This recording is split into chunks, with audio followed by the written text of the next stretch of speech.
नमस्कार, आप देख रहे हैं गुड मॉर्निंग टीवी और मैं हूं आपके साथ छवि। शहडोल जिले के बुढ़ार उप जेल में उस समय हड़कंप मच गया जब जेल के अंदर विचाराधीन की सीढ़ी की रेलिंग में लाश झूलती मिली। घटना के संदर्भ में जेल अधीक्षक ने बताया कि जेल में पदस्थ कर्मचारी जब सुबह मुआयना करने पहुंचे तो वहां देखा कि बैरक नंबर 3 में सीढ़ी के समीप कैदी साजिद उर्फ सज्जू की लाश झूल रही थी, जिसकी सूचना उसके द्वारा तत्काल जेल अधीक्षक को दी गई। जेल अधीक्षक ने इस पूरी घटना से जेल के वरिष्ठ अधिकारियों सहित स्थानीय थाने और जिला प्रशासन को सूचना दी, जिसके बाद तहसीलदार और पुलिस अधिकारियों की मौजूदगी में फांसी के फंदे से शव को उतरवाया गया और पंचनामा प्रक्रिया पूरी की गई।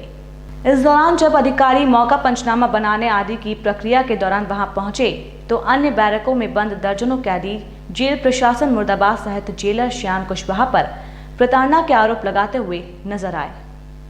मुझे ये सब जेलर कुशवाहा द्वारा सूचना दी गई कि एक कैदी ने सुसाइड कर लिया।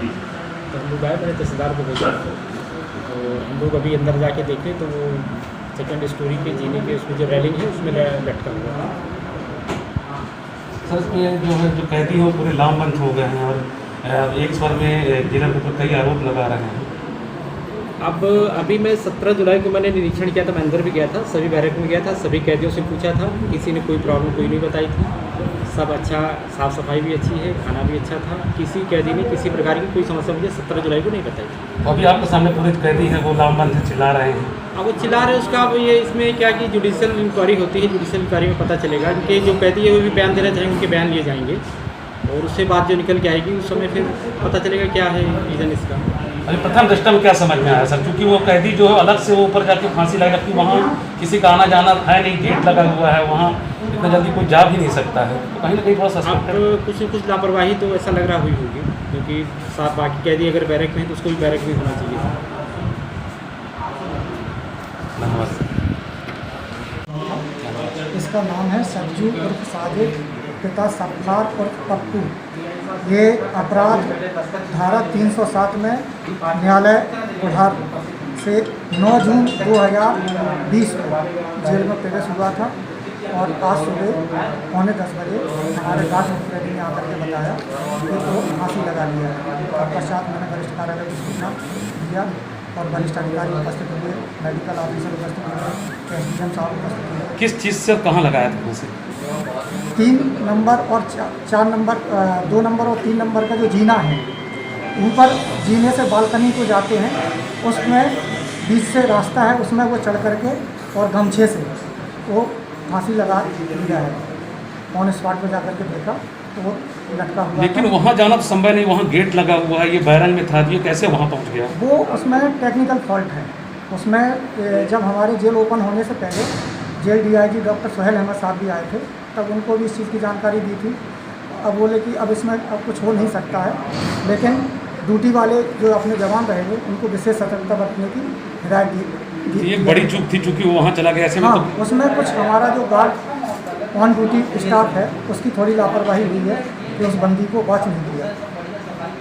जैसा कि पूरे कैदी जो है लामबंद हो गए, वो आपके ऊपर आरोप लगा रहे हैं कि आप दुर्व्यवहार करते हैं, उनके साथ खाना नहीं देते हैं, और उन्होंने ये भी आरोप लगाया कि जो कैदी फांसी लगा लिया उसको आप प्रेरित कर रहे थे कि दाढ़ी बनाओ, जबकि मुस्लिम समुदाय का है और वो दाढ़ी बनाने से मना कर रहा था। नहीं, ऐसा कुछ नहीं है। यानी जो बंदी रहते हैं, हिंदू हो या मुस्लिम हो, मुस्लिम बंदियों को 1 इंच तक की दाढ़ी रखने का नियम है और ऐसा किसी भी बंदी के साथ नहीं किया जाता है कि उसके धर्म विरोध कोई कार्य कराया जाए। और अगर कोई बंदी दाढ़ी रखने के लिए कोई मान्यता भी है तो वो भी उसको न्यायालय से सूचना प्राप्त होती है, वो अपने दाढ़ी बाल रख सकता है। तो पूरे कैदी लगभग ये इस बात का विरोध कर रहे हैं, उनका यही आरोप है कि आपकी प्रताड़ना से तंग आके। नहीं, ऐसा नहीं है। उसमें कुछ बंदी रीवा से आए हैं, उन लोगों को लग रहा है कि हम इस बहाने वापस हो जाएंगे। संभवतः वो इसलिए इस तरह की बातें कर रहे हैं, क्योंकि इसी महीने जुलाई में 14 जुलाई को सेंट्रल जेल रीवा से 25 बंदी ट्रांसफ़र पे आए हैं और उनका कहना ये है कि हमको वापस किया जाए। संभवतः इसीलिए वो इस तरह से बोला जा रहा है। आपके ऊपर दुर्व्यवहार का भी आरोप लगा रहे हैं? किसी बंदी के साथ कोई दुर्व्यवहार नहीं किया। सर, जेल बुढ़ार में एक सजा याफ्ती कैदी जो है वो फांसी लगाकर सॉरी विचाराधीन कैदी जो है वो फांसी लगा लिया। क्या घटना है, क्या घटना करता, क्या कैसा? ये जांच में जो है पता चलेगा कि गलती किसकी है किसकी नहीं। अभी तो फिलहाल जो है आप हम सभी देख रहे हैं कि वो फांसी में लटका हुआ है। नहीं तो कैसे घटना क्या हुआ, क्या किस मामले में ये बंद था? ये साथ मेरे ख्याल है कि 307 मामले में था, 307 केस में था, उसमें बंद था। ये फांसी ऊपर अलग से कैसे लगा लिया? सभी तो बैरंग में थे, ये अलग से ऊपर कैसे चला गया? अब ये जांच का विषय है, जांच में जो है कि बात कि किसकी गलती है किसकी नहीं है। किसकी गलती होगी उसको जो है दंड मिलेगा, जांच होने पर ही इसका पता चलेगा कि गलती किसकी है। तो लगातार जो कैदी हैं वो अपने बैरंग से चिल्ला रहे हैं और लामबंद हो गए, उनका ये कहना कि हम खाना नहीं खाएंगे। कहीं ना कहीं सीधा आरोप लगा रहे हैं जेलर के ऊपर, जेलर की लापरवाही के चलते उसने जो है फांसी लगाई है। हाँ, चिल्ला तो रहे हैं, सभी अधिकारी हैं, देख रहे हैं, फिर भी उसमें जांच की जाएगी। वरिष्ठ अधिकारियों को सूचित कर दी गई है। एसडीएम साहब हैं, एसडीओपी साहब हैं, टीआई साहब हैं, सभी के सामने वो चिल्ला रहे हैं।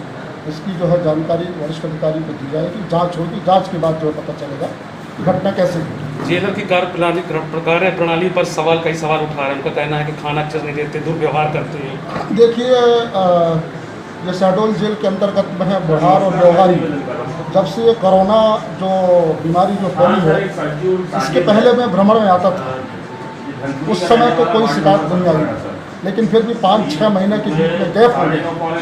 शायद हो सकता है कि इसमें कोई लापरवाही होगी जेलर की, तो जांच में आएगी वो बात, फिर उसमें कार्रवाई। लगभग सभी कैदी ये आरोप लगा रहे हैं कि जेलर साहब इसको दाढ़ी बनाने के लिए मजबूर कर रहे थे, जबकि वो जो है मुस्लिम है और दाढ़ी नहीं बना सकता था। इसी से आहत होकर उसने फांसी लगाई है। हाँ, अगर वो निवेदन अगर कर रहा होगा तो उसको जो है कुछ नियम के अंतर्गत कार्रवाई करनी थी।